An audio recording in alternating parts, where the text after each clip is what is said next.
بسم اللہ الرحمن الرحیم۔ جیسا کہ پوری پاکستانی قوم کو معلوم ہے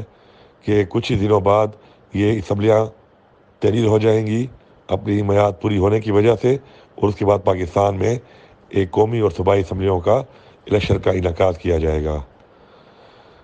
پاکستان تحریک انصاف کے خلاف جو ایک سوچی سمجھی سازش کے تحت ایک کریک ڈاؤن شروع ہے ہمارے ممبران اسمبلی کے اوپر، سپورٹرز کے اوپر، ووٹرز کے اوپر، جس طریقے سے ان کے گھروں پر چھاپے مارے جا رہے ہیں،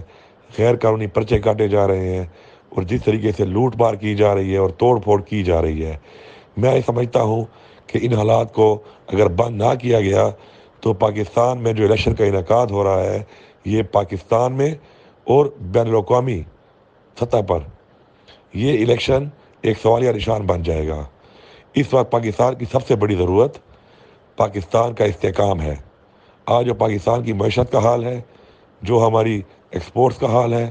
اس کے علاوہ جو ملک میں بے روزگاری ہے، 12 لاکھ سے زیادہ ہمارے پروفیشنل لوگ ایک سال میں ملک چھوڑ چکے ہیں، جس طریقے سے مہنگائی کی حالت ہے، چاہے آپ اشیاء خرد و نوش کو دیکھ لیں، چاہے آپ پیٹرولیم کو دیکھ لیں، چاہے آپ بجلی کو دیکھ لیں، ہر سیکٹر میں اتنی مہنگائی ہو چکی ہے کہ عوام کا جینا محال ہو چکا ہے۔ تو میں سمجھتا ہوں کہ پاکستان کو ان سب چیزوں سے نکلنے کے لیے سب سے پہلے جو ہے استحکام کی ضرورت ہے، اور اسٹیبلٹی تبھی آئے گی نیشنلی اینڈ انٹرنیشنلی جب کہ ایک فری اینڈ فیئر الیکشن ہوں گے۔ کسی الیکشن کے اوپر اگر سوالیہ نشان ہو تو اس الیکشن کی کوئی حیثیت نہیں ہوتی، اور اس الیکشن سے ملک میں استحکام نہیں آتا۔ میری یہ گزارش ہے کہ عوام کا مینڈیٹ جس پارٹی کو ووٹ دے، ان کو پورا موقع دینا چاہیے عوام کو کہ وہ اپنی مرضی سے اپنی مرضی کے لوگوں کو چنیں، اپنی مرضی کی حکومت بنائیں، تاکہ ہم ان حالات سے، جن حالات میں ہمیں پچھلی پی ڈی ایم کی حکومت نے پچھلے 1.25 سال میں دھکیل دیا ہے، ہمیں ان سے نکلنے کا موقع مل سکے۔ میں آخر میں ایک بار پھر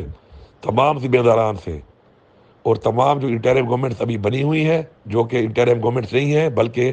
پی ڈی ایم کے ایجنڈے پہ کام کر رہی ہیں، ان سے پنجاب میں اور کے پی میں، اور اس کے بعد جو آگے ہماری انٹرم گورنمنٹس قائم مقام حکومتیں بنی ہیں جن کا کام الیکشن کرانا ہے، ان سے ایک گزارش ہے کہ صاف اور شفاف الیکشن کو کرا کر اپنی ذمہ داری پوری کریں، اور ملک کو کسی ایسی چیز کی طرف نہ دھکیلیں کہ جس سے ہمارے ملک کی معیشت، ہمارے ملک کا استحکام، ہمارے ملک کا وقار مجروح ہو، کیونکہ اس سے بحیثیت پاکستانی ہمیں سب کو پھر یہ بھگتنا پڑے گا۔ آپ کا بہت بہت شکریہ۔